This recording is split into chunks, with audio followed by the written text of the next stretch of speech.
ഇത് കൃതജ്ഞതയുടെ വർഷം, ഹൃദയാരാം ജൂബിലിയുടെ നിറവിൽ. കൗൺസിലിംഗിനെ കുറിച്ച് അധികം ആർക്കും അറിയാതിരുന്ന ഒരു കാലഘട്ടത്തിൽ ഡോക്ടർ സിസ്റ്റർ ട്രീസ പാലിക്കൽ എന്ന തിരുഹൃദയ സന്യാസിനി തെളിയിച്ച വെളുക്കിന് ഇന്ന് 25 വയസ്സ്. കൗൺസിലിംഗിന്റെയും സൈക്കോതെറാപ്പിയുടെയും മാന്ത്രിക സ്പർശത്തോടെ മനസ്സിന്റെ മുറിവുണക്കാൻ സാധിക്കുമെന്ന് തിരിച്ചറിഞ്ഞ് 25 സംവത്സരങ്ങൾ. വ്യത്യസ്തമായ ശൈലിയിൽ ഹൃദയങ്ങൾ തൊട്ടറിഞ്ഞ് ഹൃദയാരാം വളർന്ന നാൾവഴികൾ.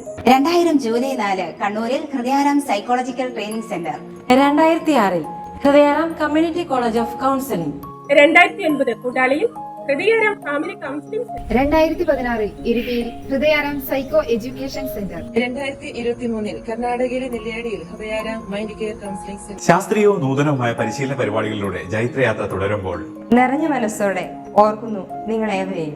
ഇന്ന് വരെയോളം ഹൃദയാരാമിന് നൽകിയ സ്വീകരണത്തിന്, ഞങ്ങളിൽ അർപ്പിച്ച വിശ്വാസത്തിന് ഇനിയും ഒപ്പമുണ്ടാവില്ലേ? കൈകോർക്കാം നമുക്കൊരുമിച്ച്, മുന്നേറാം നമുക്കൊന്നായി.